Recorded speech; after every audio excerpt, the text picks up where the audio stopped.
Private health insurances on the spot, accused of jeopardizing quality service delivery in the country.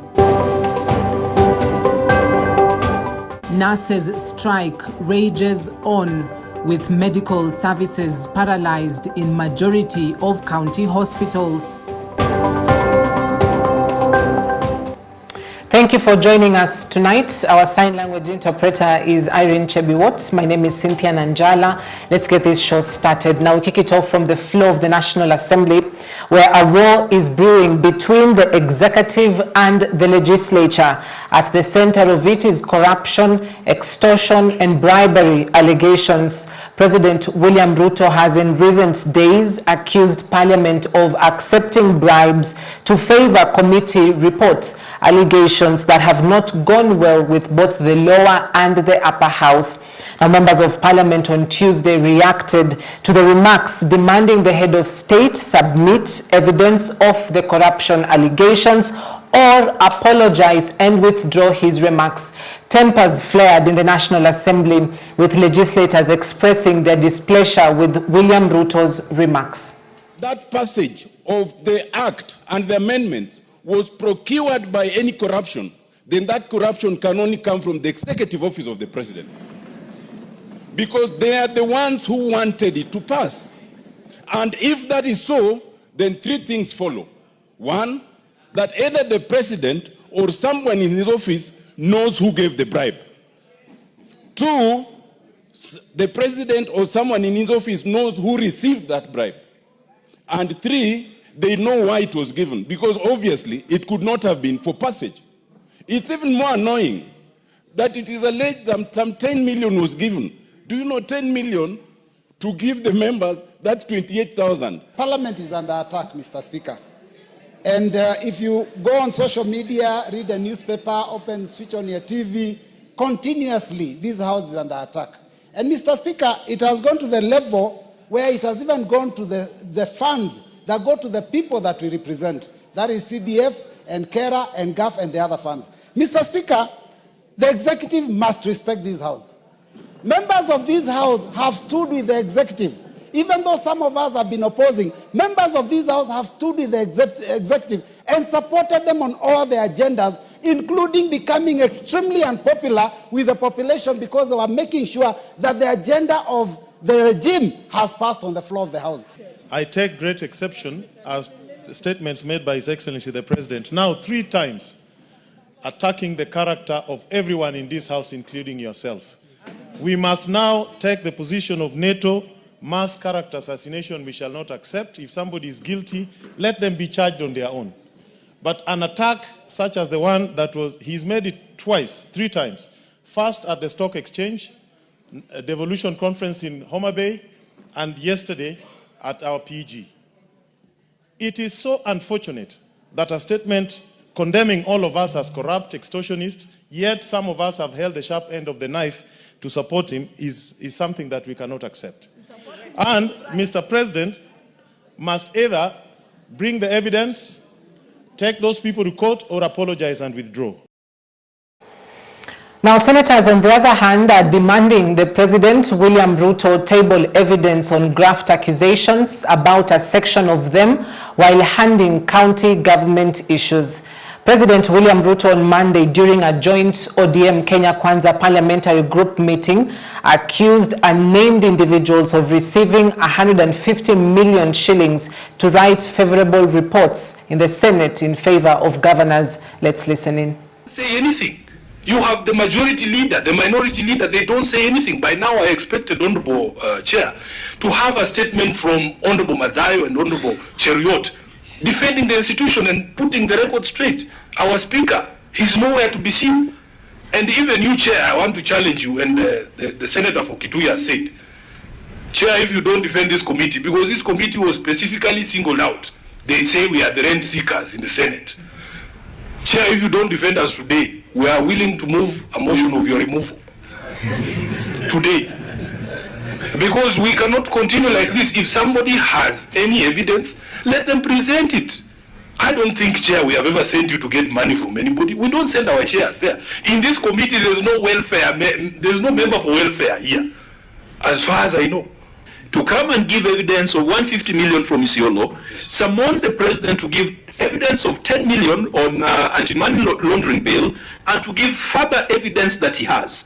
That is how the constitution that we have is drafted. A free day, you know, to do what to do. No, and the speaker must be able to withdraw the line in the Senate. Correct. This is how far you can go. Beyond this, if you have something to say about Parliament, procedures to say. So I think our message is that as Parliament we are open to scrutiny. Yes, and that scrutiny is the point. Must be done in accordance with the constitution we have, not the constitution that we wish to have. That scrutiny must be done in accordance with the Parliamentary Powers and Privileges Act, which has given the speakers certain powers to deal with unethical conduct. Well, that's interesting development from the two houses who seem to have something to say with regards to what the head of state said yesterday, Monday, as well as in two different instances, accusing the two houses of taking bribes, of corruption, of extortion, to write favorable reports with regards to various issues, be it from ministries or the county governments. And so it'll be interesting to see how that relationship between the executive and the legislature pans out. However, the Ethics and Anti-Corruption Commission has begun investigating allegations that Parliament is being turned into a den of corruption. The agency says success will depend on cooperation of parliamentary leadership, given the privileged nature of the House. ESCC notes it has previously met with the speakers of both the National Assembly and the Senate and will consult them again on how to embark on the probe. The ESCC is mandated constitutionally to deal with all matters to do with corruption. And so we do our investigations at whichever level. And we can only say that we are glad that the president has come out strongly on this particular matter, so that those people who may have been hiding behind politics, behind patronage, would then have nowhere to hide when we go for them. So we'll still continue doing the work that we are supposed to be doing in the way that we know how to, not just because the president has said, but because it is our mandate to do so. And we are actually doing active investigations on various individuals, and as and when that kind of information is available, we'll share with members of the public, or you'll see the consequences in the various levels of the legal system. At the same time, President William Ruto has established a new multi-agency team to step up the fight against corruption and economic crimes in the country. In a presidential proclamation issued on Tuesday, the head of state said the multi-agency team on war against corruption will boost coordination in investigations, prosecutions, financial intelligence, and assets recovery.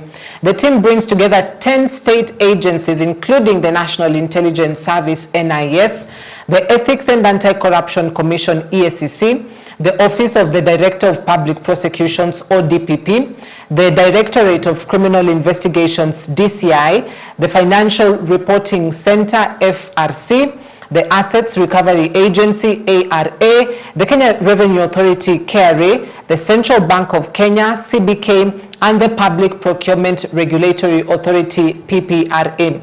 The Executive Office of the President and the Office of the Attorney General will also take part in the team.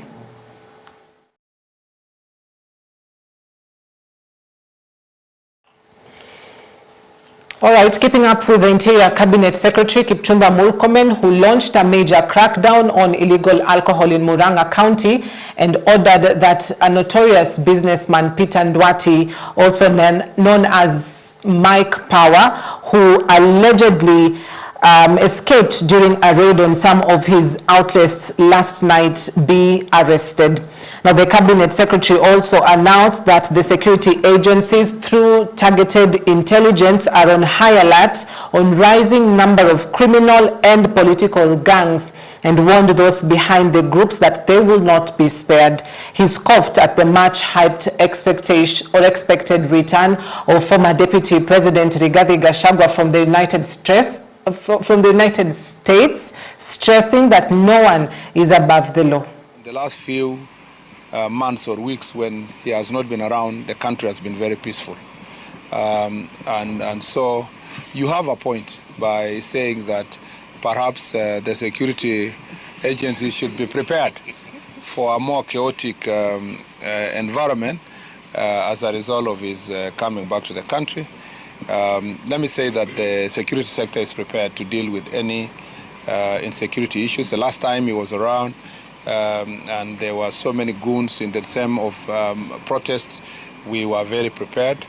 And every other minute the National Police Service is prepared to protect citizens and their property. We, of course, are aware of those elements of threatening disruptions, threatening football, you know, threatening all these other issues. I need to say that we will take legal action against anybody who is going to break law.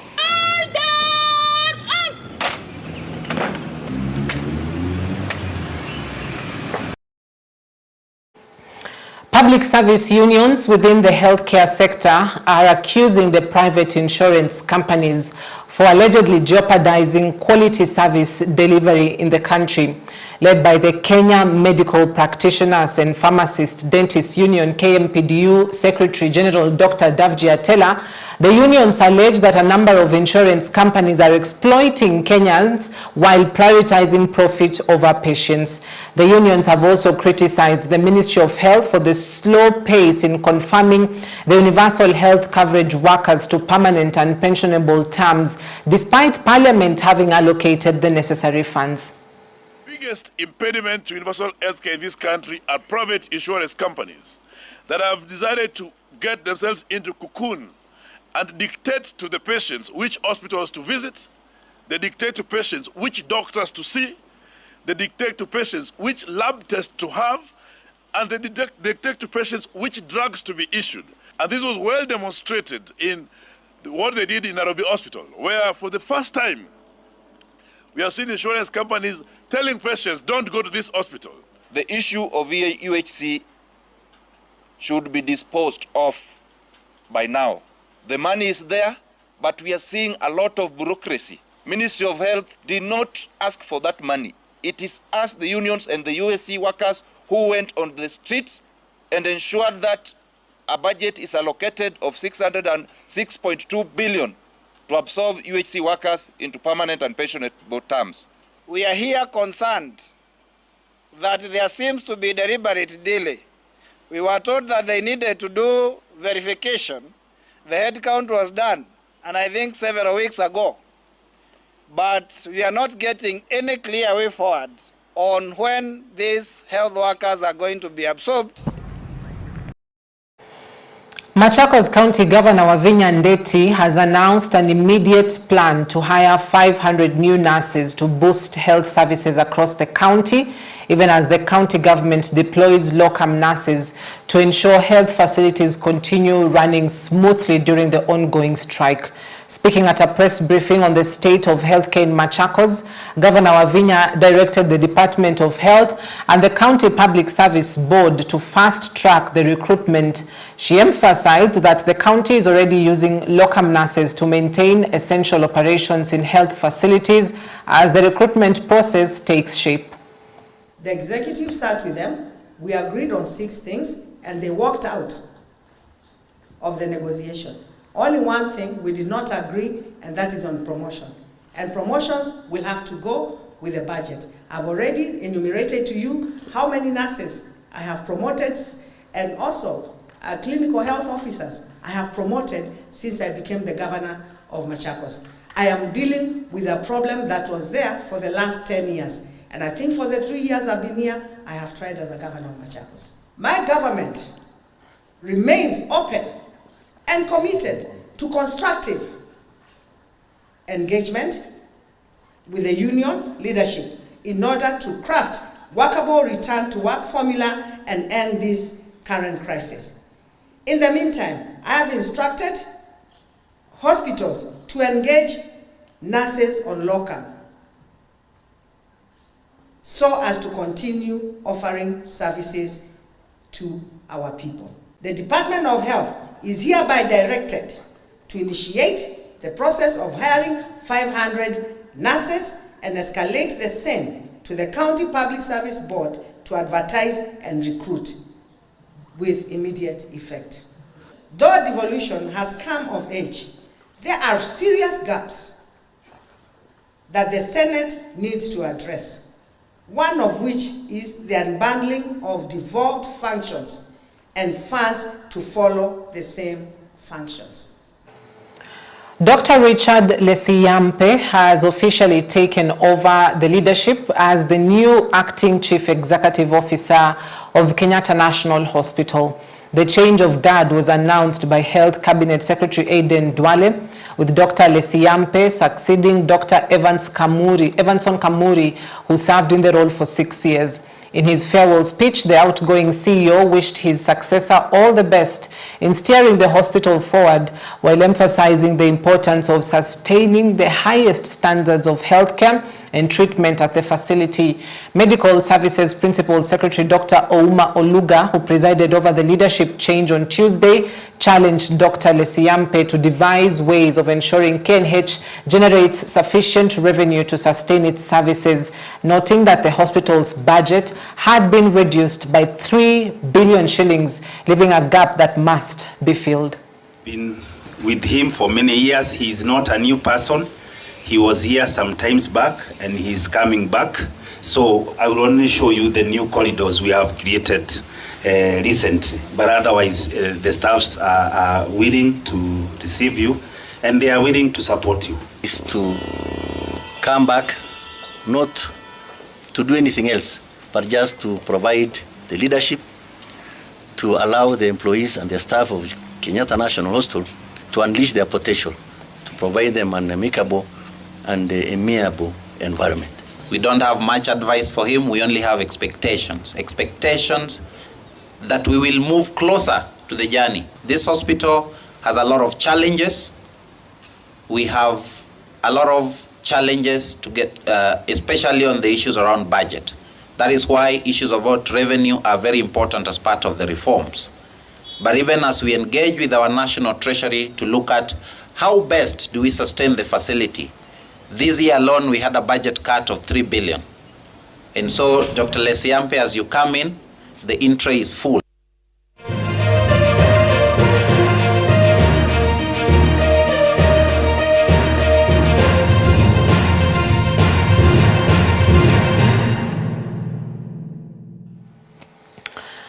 Now, to sports, spectacular play and unforgettable moments illuminated the Mount Kipipiri Golf and Resort as the PGK Equator Tour drew to a thrilling close.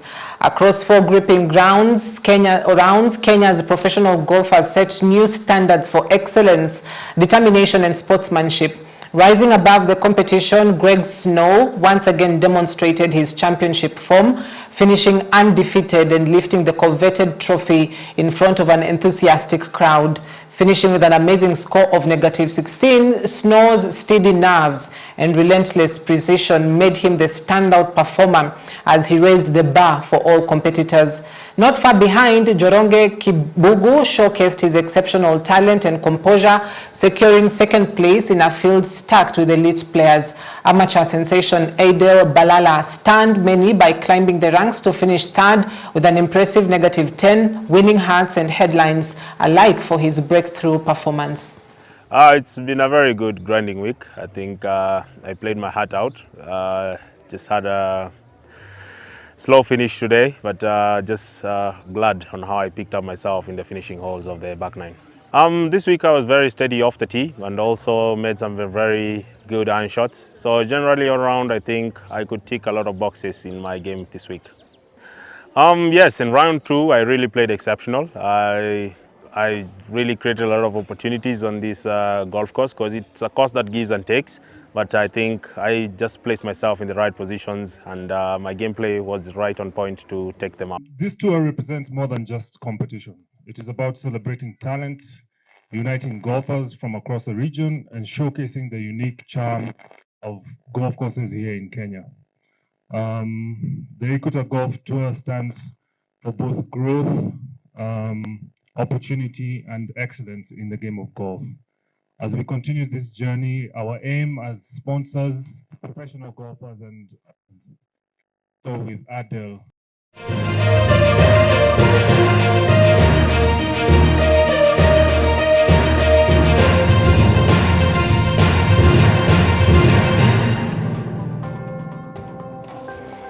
Thank you for watching tonight. I hope you are duly informed with the latest making headlines across the country. We wrap it up at that point.